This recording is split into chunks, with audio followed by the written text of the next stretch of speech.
오늘부터는 사도행전 말씀을 살펴보도록 하겠습니다. 우리가 지금까지 살펴본 요한복음이 대단히 신비로운 책이라면 이 사도행전은 굉장히 놀랍고 흥미진진한 책입니다. 예수님은 이제 십자가에 달려 돌아가신 후 부활하셨다가 40일 후에 승천하십니다. 제자들을 이제 완전히 떠나십니다. 제자들은 예수님만 믿고 따랐는데 예수님이 자기들을 완전히 떠나신 것입니다. 그러니 제자들로서는 얼마나 앞이 캄캄했겠습니까? 도대체 앞으로 누구를 믿고 의지하고 살아야 되나? 앞으로 무엇을 위해 살아야 되고 또 어떻게 살아야 하나? 도무지 알 수가 없습니다. 절망입니다. 그냥 이 세상에 홀로 남겨진 제자들은 너무도 슬프고 우울했을 것입니다. 그런데 예수님이 성령을 제자들에게 보내주십니다. 예수님이 성령으로 제자들을 찾아오신 것입니다. 그래서 예수님이 행하셨던 일들을 이제 성령님이 제자들을 통해서 행하십니다. 그래서 예수님은 요한복음 16장 7절에서 이렇게 말씀을 하셨죠. 요한복음 16장 7절입니다. 그러나 내가 너희에게 실상을 말하노니 내가 떠나가는 것이 너희에게 유익이라. 내가 떠나가지 아니하면 보혜사가 너희에게로 오시지 아니할 것이요 가면 내가 그를 너희에게로 보내리니. 육신을 입고 오신 예수님은 떠나셔야 됩니다. 그래야 성령이 오십니다. 마찬가지로 우리가 눈에 보이는 것들을 믿고 의지하고 있다면 또는 나를 믿고 의지하고 있다면 반드시 그것은 무너져야 됩니다. 그럴 때 우리는 오직 눈에 보이지 않는 하나님, 그 하나님만 믿고 의지하는 자가 되는 것입니다. 즉 성령에 붙잡힌 바 되는 것입니다. 또한 요한복음 14장 12절에서 예수님은 이렇게 말씀을 하셨습니다. 내가 진실로 진실로 너희에게 이르노니 나를 믿는 자는 내가 하는 일을 그도 할 것이요 또한 그보다 큰 일도 하리니 이는 내가 아버지께로 감이라. 예수님을 믿는 우리는 예수님이 이 땅에서 하셨던 일뿐만 아니라 그보다 더 큰 일도 하게 될 것이라고 말씀합니다. 왜냐하면 예수님이 아버지께로 가시기 때문입니다. 즉 성령님이 우리에게 오시기 때문입니다. 그래서 성령 하나님이 우리를 통해서 일하시고 능력을 행하시고 기적을 베푸시고 당신을 드러내시는 것입니다. 그걸 기록한 책이 사도행전입니다.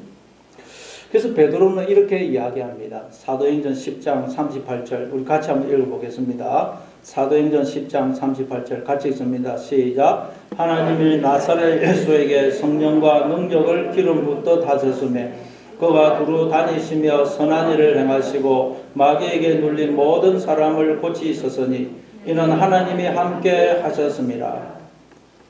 예수님도 이 땅에 계셨을 때 하나님이 그에게 성령과 능력을 기름 붓듯 부어주심으로 두루 다니시면서 선한 일을 행하시고 마귀에게 눌린 모든 사람을 고치시고 자유케 해 주셨다는 것입니다.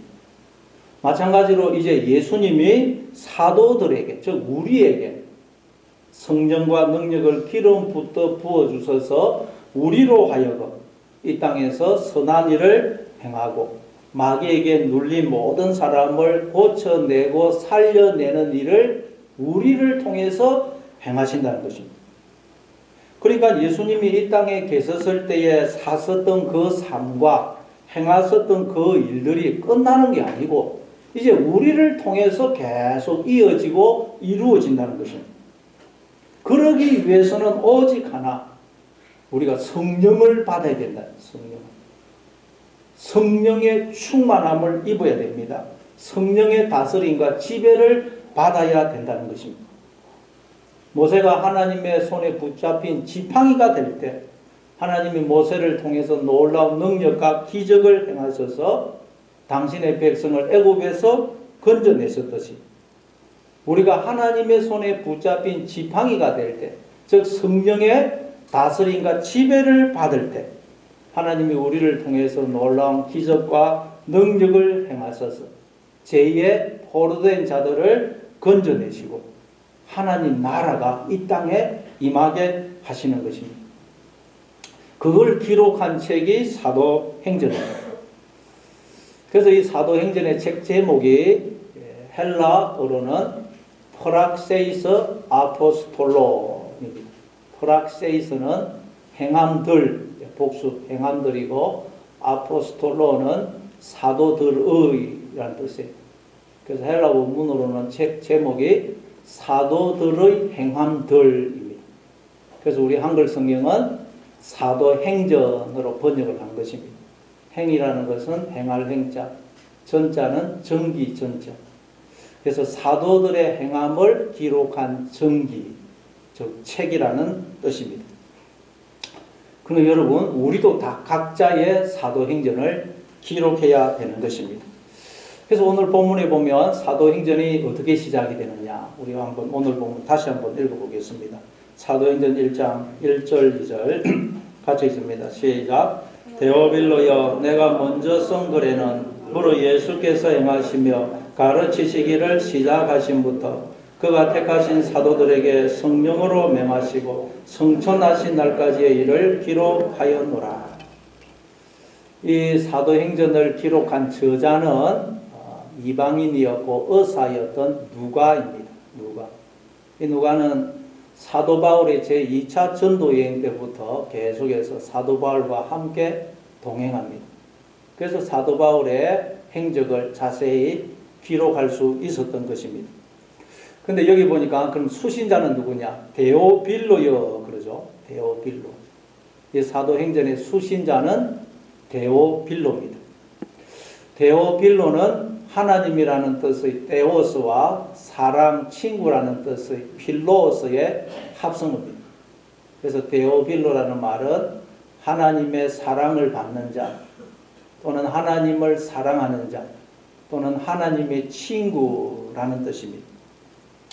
그러니까 이 데오빌로는 그 당시에 실존했던 구체적인 인물을 가리키면서 또한 하나님의 자녀인 우리 모두를 가리키는 것입니다.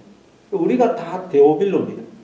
왜냐하면 우리는 하나님의 사랑을 받는 자요, 하나님의 친구이기 때문입니다. 하나님이 아브라함을 두고 나의 벗이라 그랬죠. 나의 벗. 예수님도 제자들을 향하여 너희는 내 친구라 그랬어요.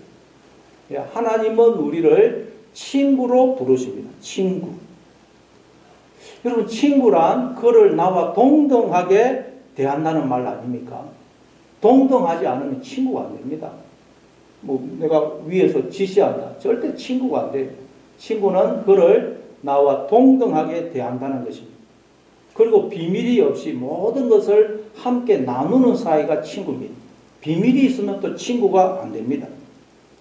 그런데 하나님이 우리를 그런 친구로, 하나님의 친구로 부르신다는 것입니다.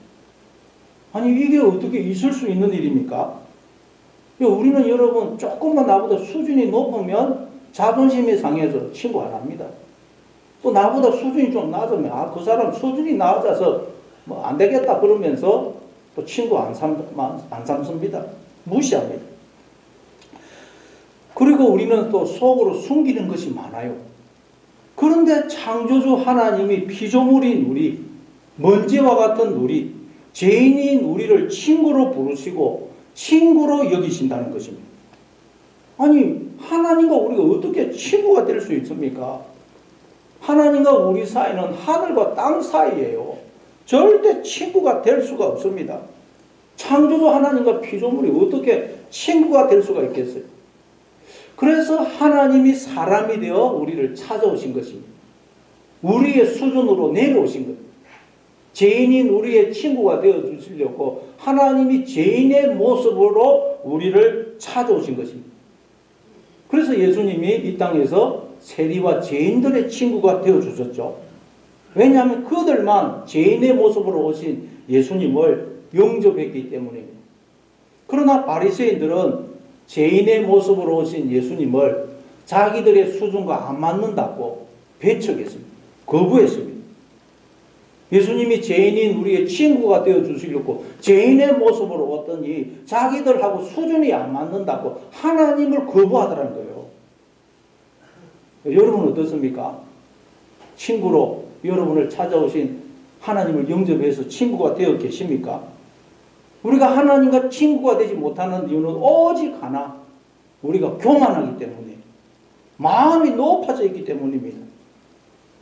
그러니 여러분, 죄인의 자리, 원래 우리가 있어야 될 먼지의 자리, 오직 하나님만 바라보고 은혜를 사모하는 자리로 내려가심으로 그곳에서 나의 친구가 되어 주시려고 나를 찾아오신 하나님을 만나고 하나님의 친구가 되는 여러분 되시기를 바랍니다.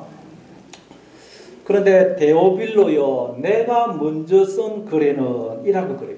내가 먼저 쓴 글에는, 그러니까 누가가 이 데오빌로에게 이 사도행전을 쓰기 전에 먼저 써서 보내준 책이 있다는 거죠. 책이. 글이 있어요.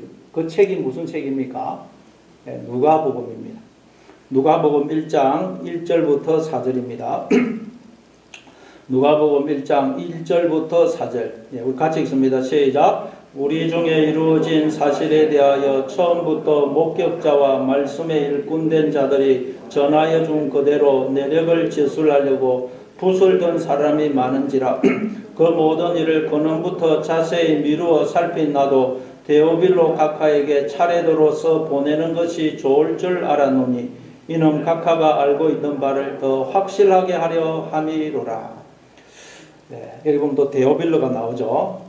네, 이처럼 누가는 이 사도행전을 기록하기 전에 누가복음을 먼저 써서 데오빌로에게 보내주었습니다. 근데 누가는 이 누가복음을 두고 우리 중에 이루어진 사실에 대해서 기록했다고 그래요. 그러니까 예수님이 우리 가운데서 행하신 일을 그 누가복음에 기록을 했다는 것입니다. 근데 오늘 본문, 이 오늘 본문에서는 이 누가가 그 사도복음의 내용을 어떻게 설명을 하고 있느냐. 오늘 본문을 다시 한번 읽어보겠습니다. 오늘 보면 사도행전 1장 1절 2절 같이 읽습니다. 시작. 데오빌로여, 내가 먼저 쓴 글에는 무려 예수께서 행하시며 가르치시기를 시작하신부터 그가 택하신 사도들에게 성령으로 명하시고 성천하신 날까지의 일을 기록하였노라. 내가 먼저 쓴 글에는, 즉 누가복음에는 무려 예수께서 행하시며 가르치시기를 시작하신부터 그가 택하신 사도들에게 성령으로 명하시고 성천하신 날까지의 일을 기록하였노라. 그러니까 누가는 누가복음에 예수님의 행적을, 예수님이 우리 가운데서 행하신 일들을 기록했는데 그 예수님이 행하신 일들을 누가는 오늘 본문에서 5가지 동사로 설명을 하고 있습니다. 먼저 예수님은 행하셨다는 거예요. 행하시며, 그리고 가르치시며, 둘째 가르치셨다는 거예요. 그리고 택하신 사도들, 즉 사도들을 택하셨다는 거예요. 세 번째로 사도들을 택하셨고, 네 번째로 성령으로 명하셨고, 5번째 성천하셨다는 거예요. 행하시고 가르치시고 사도들을 택하시고 성령으로 명하시고 성천하신 것, 이게 예수님이 이 땅에 오셔서 우리 가운데서 행하신 일이라는 거예요. 예수님은 맨 먼저 뭘 하셨느냐? 가르치시기 전에, 사도들을 택하시기 전에, 명하시기 전에, 성천하시기 전에 맨 먼저 뭘 하셨다 그래요? 행하셨다. 말씀을 가르치기 전에 먼저 본인이 말씀대로 사셨다는 것입니다. 가르치기만 한 게 아닙니다. 먼저 예수님은 말씀을 따라 사셨어요. 믿음으로 살아라 말만 한 게 아니고 믿음으로 사는 삶이란 어떤 삶인지를 예수님이 먼저 삶을 통해서 보여주셨습니다. 예수님이 여러분 행하셨던 이 삶은 한마디로 말하면 어떤 삶일까요? 우리가 요한복음을 통해서 살펴봤듯이 예수님 이 땅에 오셔서 제일 먼저 뭘 하셨나요? 행하셨다는 거예요. 그 행하신 삶은 한마디로 말하면 나와 함께 하시는 아버지 하나님과 동행하는 삶, 더불어 사는 삶이었어요. 예수님에 의하면 천지를 창조하신 창조주 하나님이 우리의 진짜 아버지가 되시고 그 아버지 되신 하나님이 언제나 나와 함께 하신다는 것입니다. 그 하나님은 우리를 왜 지었었느냐? 우리와 함께 영원히 살기 위해서 우리를 지었었고 부르셨다는 것. 우리는 그 하나님과 함께하는 삶을 살아야 된다는 것. 그래서 예수님은 이 땅에 오셔서 제일 먼저 뭘 하셨느냐? 자신과 함께 하시는 그 아버지 하나님과 함께하는 삶, 더불어 사는 삶을 사셨다는 것. 그리고 그 삶으로 우리를 초청하신 것. 여러분, 이건 지금까지 인간은 그 누구도 상상도 못했고 그 누구도 살지 못했던 삶이에요. 감히 죄인인 우리가 어떻게 거룩하신 하나님과 함께 살 수가 있겠어요? 어떻게 하나님과 피조물인 인간이 창조주 하나님과 동거할 수가 있겠습니까? 근데 예수님에 의하면 우리는 원래 하나님과 함께 살도록 지음을 받았다는 것입니다. 그런데 인간들이 하나님을 떠난 것입니다. 그래서 예수님이 그 삶을 먼저 우리에게 보여주시고 그 삶으로 우리를 초청하십니다. 요한복음 17장 3절입니다. 영생은 곧 유일하신 참 하나님과 그가 보내신 자 예수 그리스도를 아는 것입니다. 영생이란 하나님을 아는 것이라 그래요. 우리 잘 이해가 안 되죠. 근데 여기서 안다는 말이 헬라어로는 기노스코입니다. 이건 지식적으로 아는 것을 말하는 게 아니고 체험적으로 경험적으로 아는 걸 말한다 그랬죠. 즉 부부가 서로 함께 살면서 남들은 모르지만 서로를 속속들이 아는 것. 그때 여러분 이 기노스코라는 단어를 씁니다. 그러니까 영생이란 부부가 함께 살듯이 내가 하나님과 함께 살면서 부부가 서로를 기뻐하고 즐거워하듯이 나와 함께 하신 그 하나님을 기뻐하고 즐거워하며 사는 것이 영생이라는 영생. 요한복음 8장 28절 29절입니다. 요한복음 8장 28절 29절 우리 같이 읽습니다. 시작. 이에 예수께서 이르시되 너희가 인자를 던 후에 내가 그인 줄을 알고 또 내가 스스로 아무것도 하지 아니하고 오직 아버지께서 가르치신 대로 이런 것을 말하는 줄도 알리라. 나를 보내신 이가 나와 함께 하시도다. 나는 항상 그가 기뻐하시는 일을 행함으로 나를 혼자 두지 아니하셨느니라. 예수님이 이 땅에 계실 때에 모든 것을 자기 마음대로 하신 것이 아니고 언제나 아버지께서 가르치시고 인도하시는 대로 행하셨다는 것입니다. 왜냐하면 아버지 하나님이 언제나 예수님과 함께 하셨기 때문입니다. 그리고 예수님은 항상 아버지께서 기뻐하시는 일을 행했기 때문에 아버지께서 예수님을 혼자 두지 않으셨다고 그래요. 그럼 아버지께서 기뻐하시는 일이 뭐겠어요? 하나님 아버지가 우리를 볼 때 기뻐하는 일. 범사의 하나님을 인정하고 하나님의 다스리심과 인도하심에 순종하는 것입니다. 그러니까 예수님은 이 땅에서 아버지가 기뻐하시는 일을 했다는 말은 이 땅에 계실 때에 예수님은 범사에 하나님을 인정하고 항상 하나님 아버지의 다스리심과 인도하심에 순종했다는 겁니다. 그래서 하나님 아버지가 예수님과 함께 사실 수가 있었다는 거예요. 여러분, 하나님은 언제나 우리와 함께 더불어 사시기를 원하세요. 우리의 모든 삶에 함께 하시기를 원하십니다. 기쁨도 슬픔도 좋은 일도 안 좋은 일도 고통도 아픔도 눈물도 다 함께 하기를 원하십니다. 그래서 우리가 하나님으로 인해 참된 기쁨과 평안을 누리기를 원하세요. 하나님과 함께 사는 영생의 삶을 살기를 원하십니다. 그런데 우리가 하나님을 떠나고 거부를 한다는 거예요. 인간들이 하나님과 함께 살기를 원하지를 않는다는 거예요. 그래서 하나님이 끊임없이 우리를 부르시고 영생의 삶으로 우리를 계속 초청하고 계시는 거예요. 우리는 거부하고 도망가는데 하나님은 끊임없이 우리를 찾아와 주셔서 영생의 삶으로 우리를 부르고 초청하세요. 구약에서는 에녹을 통해서 이 영생의 삶을 보여주시고 초청을 하셨죠.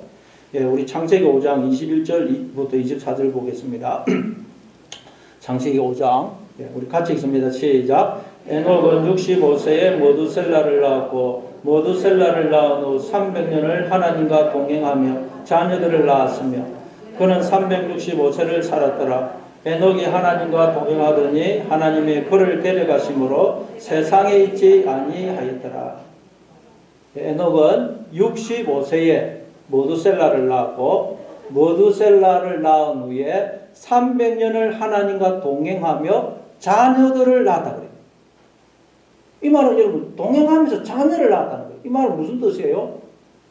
에녹은 하나님과 동행하기 위해서 저 수도원에 들어가고 기도원에 들어간 게 아니고 이 세상 속에서 일상의 삶을 살면서 학교에 가고 직장에 가고 일을 하고 하는 일상의 삶을 살면서 하나님과 동행하는 삶, 하나님과 더불어 사는 삶을 살았다는 말이에요. 그랬더니 하나님이 그를 데려가심으로 세상에 있지 않더라고 그래요. 그 말은 이 세상 속에서 영생의 삶을 살더라는 거죠. 이 세상 속에 있지만 이 세상에 속한 자가 아니고 하나님 나라에 속한 자로 살더라는 것입니다.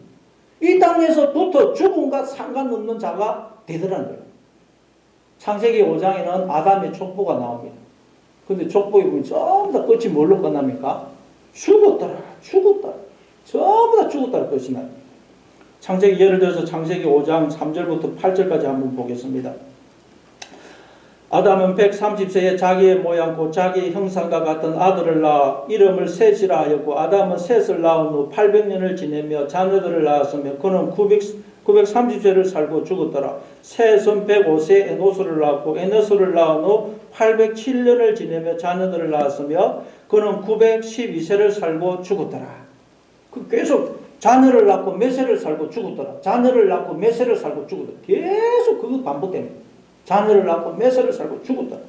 5장 내내 계속 이게 반복이 돼요. 모든 인간들이 다 죽음으로 끝나더라는 것입니다. 하나님과의 관계가 단절됨으로써 영적으로 죽은 상태로 살다가 영원한 죽음으로 인생이 끝이 나더라는 거예요.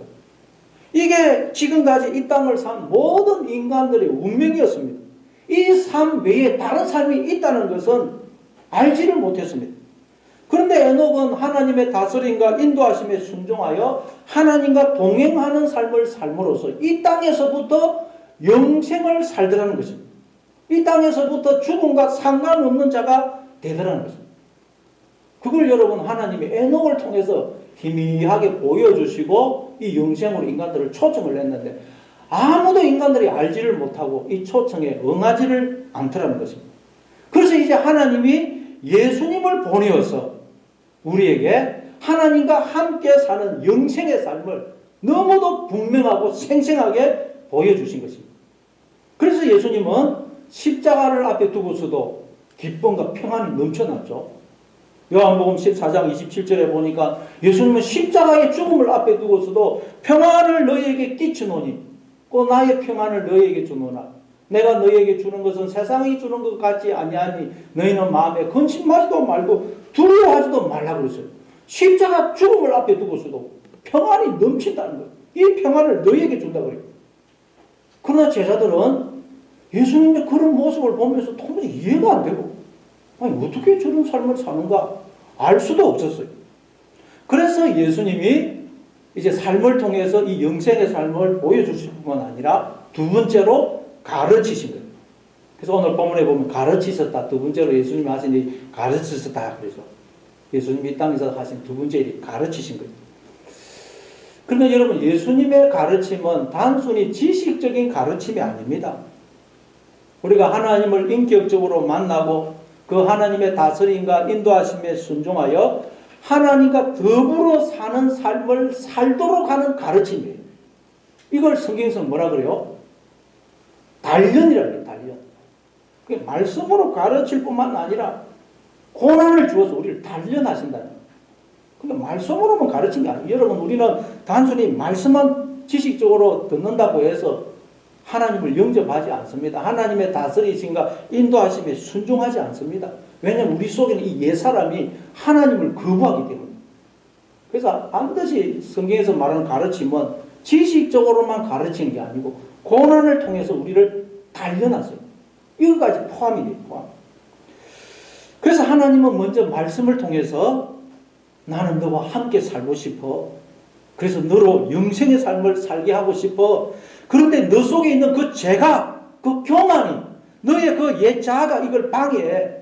그래서 내가 고난을 통해서 그걸 깨뜨릴 거야 라고 알려주신 다음 고난을 통해서 우리의 이 옛 자아를, 교만을, 죄를 깨뜨리고 죽이시는 것입니다. 우리를 단련하십니다. 이게 여러분 가르치심이에요. 단순히 지식적으로만 가르친 게 아닙니다.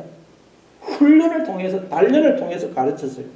그래서 욥도 그 많은 환난을 통해서 단련을 받게 되자 나중에 뭐라 그래요? 내가 귀로, 주님께 대하여 귀로 듣기만 했는데 이제는 눈으로 주님을 배움나이다 그러죠. 옛날에는 지식적으로만 하나님을 알았는데 이제는 하나님을 인격적으로 만나고 그 하나님과 더불어 사는 삶을 살게 되었다는 말이에요. 그래서 베드로 사도는 이렇게 말씀합니다. 베드로전서 3장 20절, 21절. 이거 같이 읽습니다. 베드로전서 3장 20절, 21절 같이 읽습니다. 시작. 그들은 전에 노아의 날 방주를 준비할 동안 하나님의 오래 참고 기다리실 때에 복종하지 아니하던 자들이라. 방주에서 물로 말미암아 구원을 얻은 자가 몇 명뿐이니 겨우 8명이라. 물은 예수 그리스도께서 부활하심으로 말미암아 이제 너희를 구원하는 편이 곧 세례라. 이는 육체의 더러운 것을 제하여 버림이 아니요 하나님을 향한 선한 양심의 강군이라. 여기 보니까 베드로는 노아와 그의 가족들이 무엇으로 인해 구원을 받았다 그럽니까? 방주에서 물로 말미암아 구원을 얻은 자가 몇 명뿐이니. 홍수 때 내린 그 물로 인해서 노아와 그의 가족들이 구원을 받았다는 것입니다. 아니, 홍수 때 내린 그 물은 죄인들을 심판하기 위해서, 죽이기 위해서 내린 거 아닙니까? 그런데 베드로는 그 홍수 때문에, 그 물 때문에, 즉 그 심판 때문에 노아와 가족들이 구원을 받았다는 것입니다. 그러니까 하나님이 노아와 그의 가족들을 구원하기 위해서 홍수를, 물을, 심판을 쏟아 부었다는 거예요. 그러면 이 베드로는 도대체 이 놀라운 사실을 어떻게 알게 되었느냐? 바로 예수님이 십자가를 통해서 이걸 가르쳐 주셨다는 것입니다. 그래서 그 뒤에 보니까 물은 예수 그리스도께서 부활하심으로 말미암아 이제 너희를 구원하는 편이 곧 세례라. 예수 그리스도께서 부활하심으로 말미암아 우리를 구원하는 표라는 것을, 물이, 홍수가, 심판이 우리를 구원하는 표라는 것을 예수님의 그 십자가의 죽음과 부활을 통해서 알게 되었다는 거예요. 여러분, 예수님의 십자가는 하나님이 예수님을 심판하신 거예요. 말하자면 하나님이 예수님에게 홍수를, 물을, 심판을, 십자가의 죽음이라는 엄청난 고난과 환난을 쏟아 부으신 것입니다. 재앙과 저주를 예수님에게 쏟아 부으신 거예요. 그래서 예수님은 심판을 받아 죽었었습니다. 저주받아 죽었었어요. 그런데 놀랍게도 예수님은 그 저주를 받았는데, 저주가 쏟아지는데 그 저주를 통해서 다시 새 생명으로 하나님의 아들로 다시 살아나시더라고요. 부활하시더라고요. 그래서 베드로는 예수님의 그 십자가 죽으심과 부활을 통해서 물은, 홍수는, 심판은, 고난과 환난은, 우리에게 쏟아지는 저주와 재앙은 하나님이 우리를 구원하고 계시는 표라는 것을, 증거라는 것을 알게 되었다는 거예요. 여러분, 이 세상에는 전쟁과 기근, 사고, 질병, 재앙이 거치지 않습니다. 그러나 그건 하나님이 우리를 버리신 것이 아니고 우리를 구원하고 계시는 증거라는 거예요. 이 코로나 바이러스도, 전쟁도, 자연재해도, 우리가 이해할 수 없는 재앙도 하나님이 우리를 구원하고 계시는 증거라는 거예요. 그러니까 여러분, 우리가 예수님을 믿게 되면 반드시 우리 인생에 홍수가 밀어 닥친다. 홍수. 고난과 환난이 밀어 닥칩니다. 그래서 우리는 고난과 환난이라는 물의 홍수에 빠져서 허우적거리게 된다는 것입니다. 여러분, 우리가 인생을 살다 보면 물에 빠져서 그냥 홍수가, 인생의 홍수가 밀어 닥쳐가지고 거기 빠져가지고 허우적거릴 때가 얼마나 많습니까? 도무지 이 홍수에서, 물에서 나오지를 못하고 죽을 것 같아요. 그래서 하나님께 기도하는데 하나님은 빨리 안 건져주세요. 나는 물에 빠져 죽을 것 같은데 하나님은 빨리 안 구해주세요. 여러분, 물에 빠진 사람 구할 때 어떻게 구합니까? 그냥 탁 뛰어 들어가면 그 물에 빠진 사람이 건지러 온 사람을 꽉 붙잡기 때문에 두 사람 다 죽습니다. 그래서 물에 빠진 사람이 힘이 다 빠질 때까지 기다려요. 힘이 다 빠지고 죽기 직전에 들어가야 합니다. 그럼 힘이 다 빠져서 쉽게 건질 수가 있습니다. 마찬가지로 하나님은 우리가 고난과 환난이라는 홍수에 물에 빠져서 허우적거릴 때 우리를 빨리 구해주시는 게 아니고 우리가 힘이 다 빠질 때까지 기다리세요. 하나님을 의지하지 않고 거부하는 우리 속에 있는 교만, 옛사람이 죽을 때까지 기다리십니다. 우리가 하나님께 항복할 때까지 기다렸어요.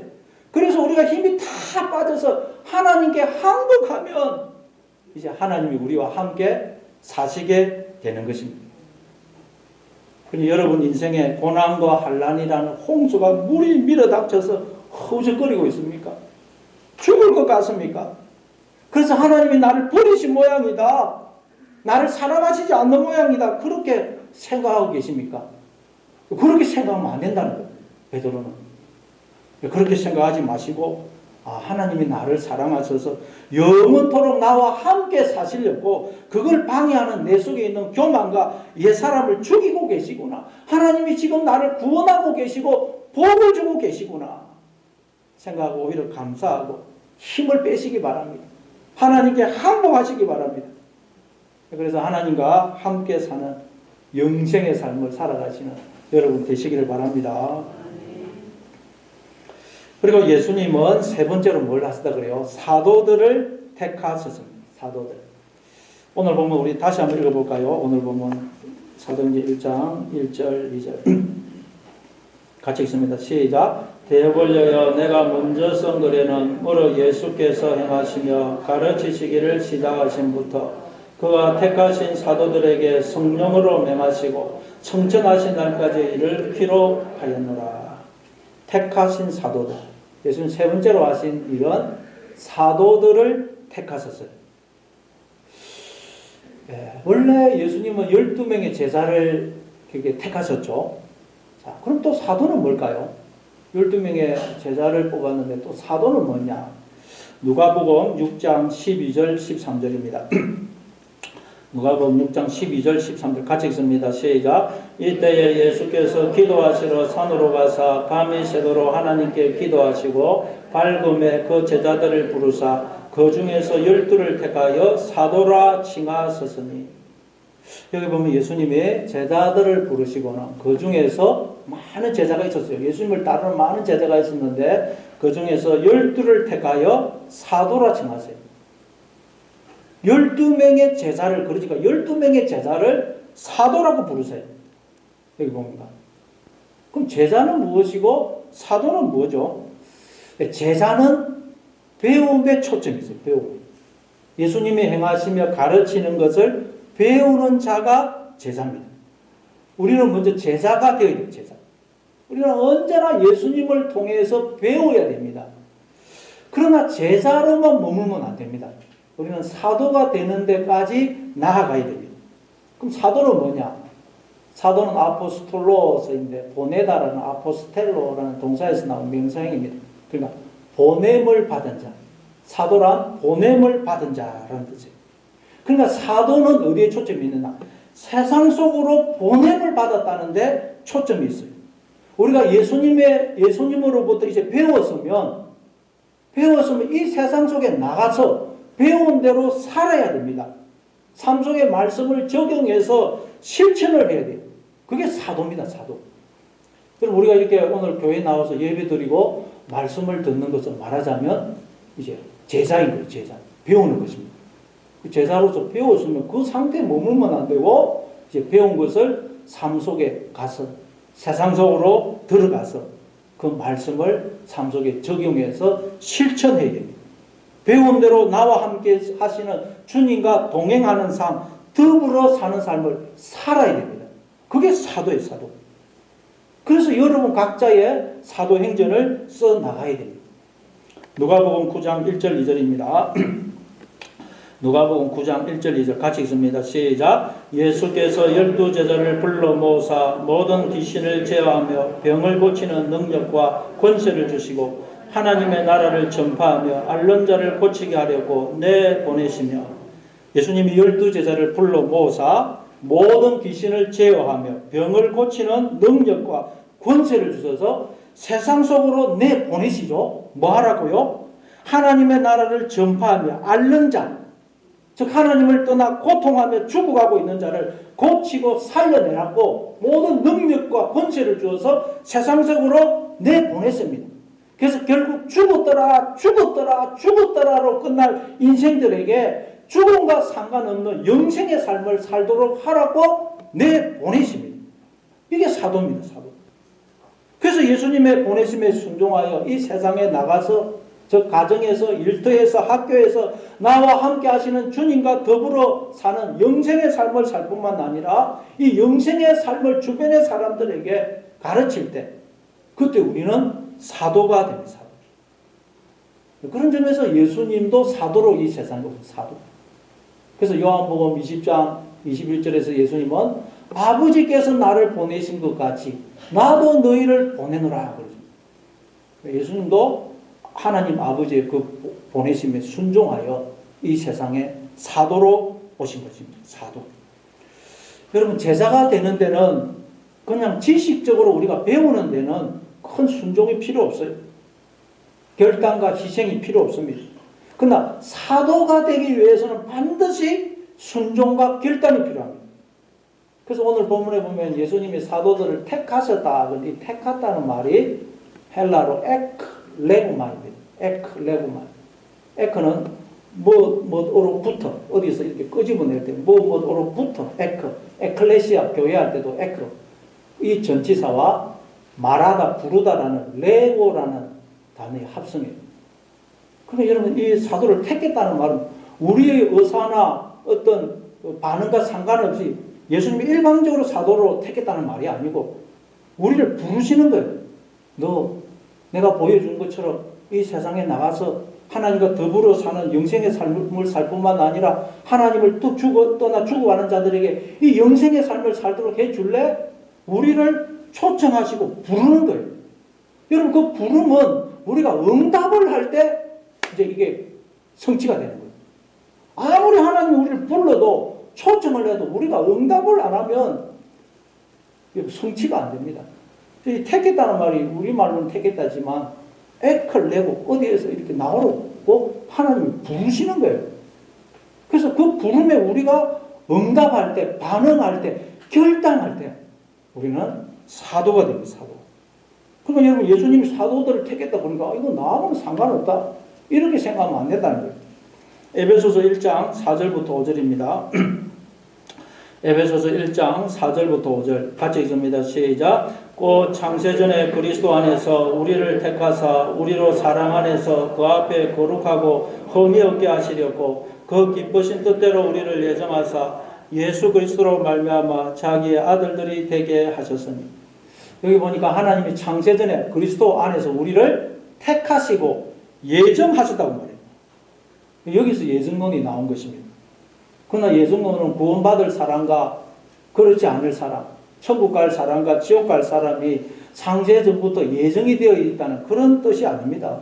만약 그렇다면 우리는 전도할 필요도 없고 믿음대로 살려고 열심을 낼 필요도 없을 것입니다. 그런 뜻이 아니에요. 여기 보면 하나님이 그리스도 안에서 우리를 택하시고 예정하셨다 그러죠. 그러니까 하나님이 예수님을 통해서 우리에게 하나님과 더불어 사는 영생의 삶을 보여주시고는 너 나와 함께 사는 이 영생의 삶을 살지 않겠니 하고 우리를 초청하시는 거예요. 하나님이 예수님을 통해서 우리를 찾아오시고 부르시고 우리의 마음의 문을 두드리시는 거예요. 에클레고 하시는 거예요.